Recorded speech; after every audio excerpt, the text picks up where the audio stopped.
Hello Ahmed. It's nice to see you. How are you today? Hello, Mr. Mazin, it's nice to see you too. I'm fine, thank you. How are you? I'm fine too, thank you. Are you interested to learn something new today? Yes, I am, and I'm so excited. Okay. That sounds good, so let's start. When you need to describe things, ideas, or people in English, finding the right words is not always easy. So, today we will cover some of the best phrases to describe a person, as well as useful tips to use the right adjectives to compare differences between two objects. Wow, that sounds so interesting. So, shall we go to the classroom? Yes, let's go now.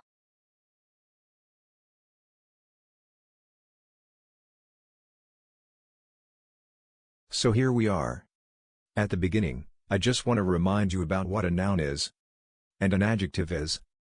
Before we begin, a noun is a person, a place, or a thing. So, for example, this board is a noun because it's a thing. I'm a person, my name is Mason, I'm also a noun. Okay? Right now we are in a classroom is a place, so classroom is a noun. So, a noun is a person, a place, or a thing. Something. Or I should say it's a word that describes a noun. So, I said before this is a board. If I called it a blue board, blue would be the adjective, or if I said, this is a colorful board, or, a dull board, these are all adjectives to describe the noun board. Okay? Let's start by listing some of the adjectives we use to describe people. I know many like tall, short, fat, thin, smart, fast, and slow. Outstanding, I'm impressed. Okay now, how would you describe a tall, or thin, or fast people? Wait, let me think about it. He is tall. You're thin. They're fast. Well done. That's correct. Now, let's see the structure for the first sentence. He is tall. He is. The subject. Is the verb to be. Tall is the adjective. Okay, let's look to the second one. You are thin. You is the subject. Are is the verb to be. Thin is the adjective. Now let's do the same with the third sentence. They are fast. They is the subject. Are is the verb to be. Fast is the adjective. And to make it clearer, let's add another sentence. I am happy. I is the subject.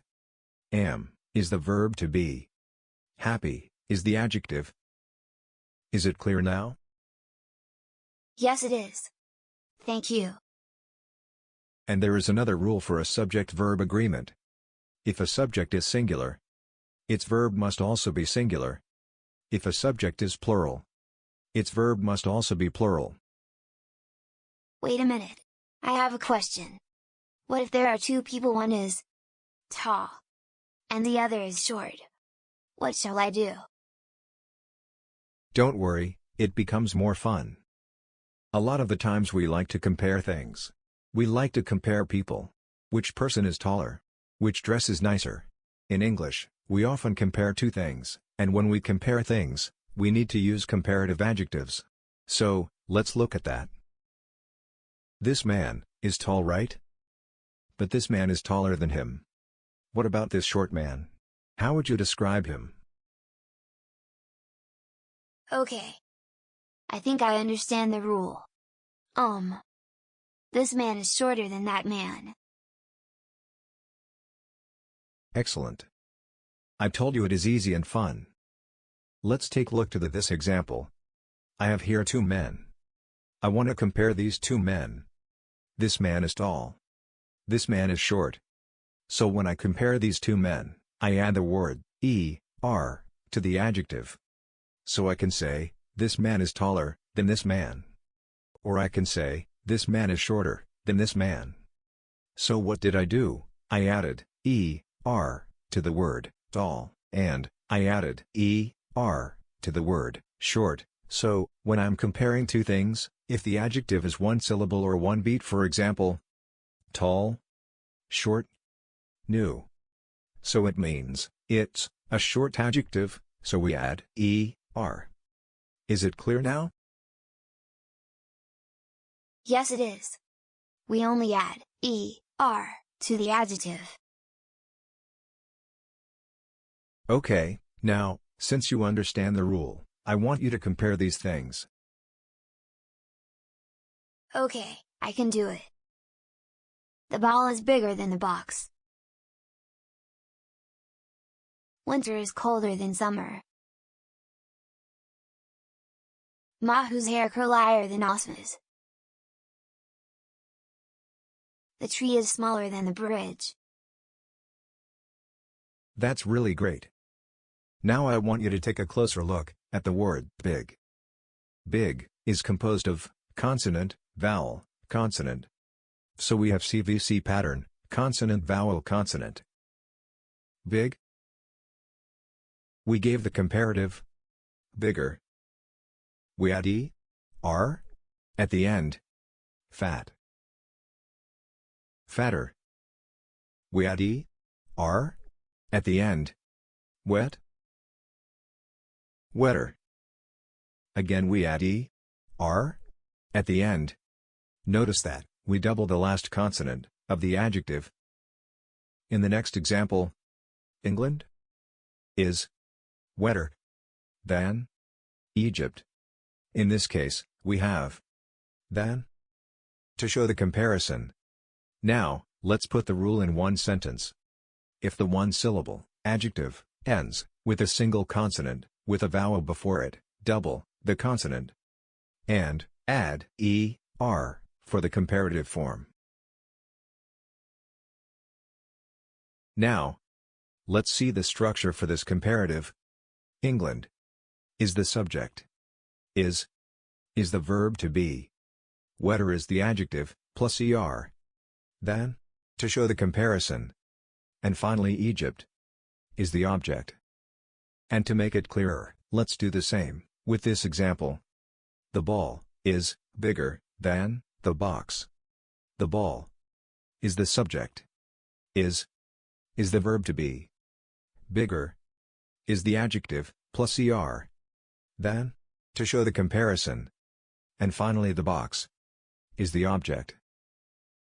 Did I make it clear now? Yes, you did. Thank you for clearing that up. Now, since you understand the rule, can you show me 3 examples for one-syllable adjectives that ends with a single consonant and with a vowel before it? I will try my best. The sun is bigger than the moon. Max is thinner than John. John is fatter than Max. That's actually brilliant, well done. I have a question. The word, curlier, seems weird to me, I don't know why. Is it because it's an adjective with more than one syllable? Take a closer look to the word, curly. Your feeling is right, the word curly is adjective with 2 syllables, that ends with y. So with 2 syllables words, there are a couple of methods you can use. If the adjective ends in y, you change the y to I, and add er. So for example, happy becomes happier. Friendly becomes friendlier. And curly becomes curlier. If the 2 syllables adjective doesn't end in y, just add more or less before it. This way perfect becomes more perfect, and modern becomes less modern. Thanks, it's clear. Let me try to put it in comparative form. John is happier today than he was yesterday. John is busier than Max. Max is heavier than Mary. And, for 2-syllable adjective which doesn't end in y, Max is more careful than Mike. This morning is more peaceful than yesterday morning. Jill is more thoughtful than Mary. Now since you understand the rule for two-syllable adjective, let's try something different. I want you to put word beautiful in comparative form. Wait, let me think of it. Word beautiful has a 3 syllables, Full. It's remind me by the previous rule for two syllables adjectives, that not ending in y. So in this case, I will do the same, I will add more before the adjective, so I will say more beautiful. And to put it in a comparative form, I would say the weather today is more beautiful than yesterday. Excellent, you are learning fast. For adjectives with 3 syllables or more, like beautiful, important, intelligent, you form the comparative with more or less. So in this case beautiful will be more beautiful, important will be less important, and intelligent will be more intelligent. So to make it clearer, let's put the word important in comparative form. Health is more important than money. There are very common adjectives which have completely irregular comparative, like for the adjective word good, the comparative form is better. And for the adjective word bad, the comparative form is worse. For the adjective word far, the comparative form is farther. For the adjective word little, the comparative form is less. For the adjective word many, the comparative form is more. Now I want you to give me 3 examples for irregular comparatives. Sure. The weather today is better than yesterday. Your sister's cooking is worse than my sister's cooking. I eat less than Mike. Excellent, you have completed the lesson. Now let's review what we have learned. Forming comparatives is easy. The form depends on the number of syllables in the original adjective. For 1 syllable adjectives, we add er for the comparative. If the adjective has a consonant, vowel, consonant, the final consonant must be doubled before adding er at the ending. For 2 syllables adjectives, they can form the comparative either by adding er or by preceding the adjective with more. For 3 or more syllables adjectives, they can form the comparative by putting more in front of the adjective. And for irregular comparatives, we have mentioned the very common words previously. Hello, Anna. Hello, Mike. Nice to see you today. Hello, Mr. Mazin. Nice to see you too. I'm glad you came. Do you like to join our class? Yes, we do. We are about to start doing comparatives exercise. But since you're here, let's make it more fun. Let's do a competition on comparatives. We have 10 incompleted sentences. So you need to fill the blank with correct adjective. The one who answers more will score more. So let's see who will win the trophy. Wish you a good luck. Are you ready to start? Yes, we are. Yes, we are. Yes, we are. Sentence number 1. Alan is a blank. Then, Livia. Choose the right adjective from the multiple answers. Alan is taller than Livia. Correct answer. That's good, Ahmed. Sentence number 2. Diana is a blank. Then Alan. Diana is older than Alan. Correct answer. That's excellent, Mike. Sentence number 3. Livia is a blank. Then Diana.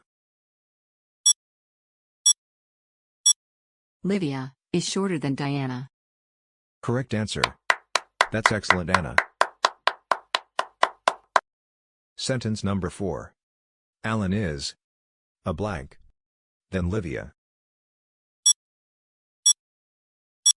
Alan is heavier than Livia. Correct answer. That's excellent, Ahmed. Sentence number 5. Livia is a blank. Then Diana. Livia is younger than Diana. Correct answer. That's excellent, Mike. Sentence number 6. Livia is a blank. Then Alan. Livia is more intelligent than Alan. Correct answer. That's excellent, Anna. Number 7. Diana is a blank. Then Livia.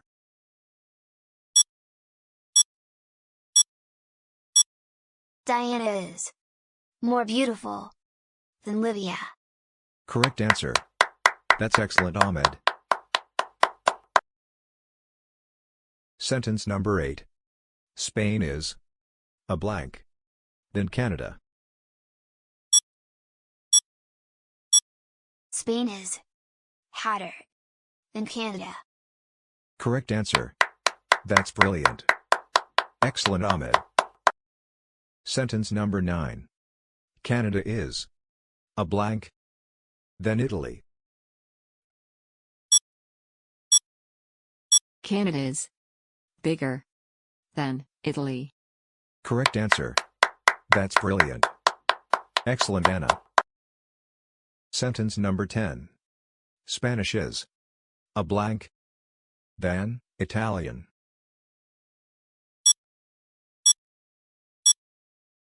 Spanish is easier than Italian. Correct answer. That's brilliant. Excellent, Ahmed, you won the challenge. Take the trophy. Congratulations.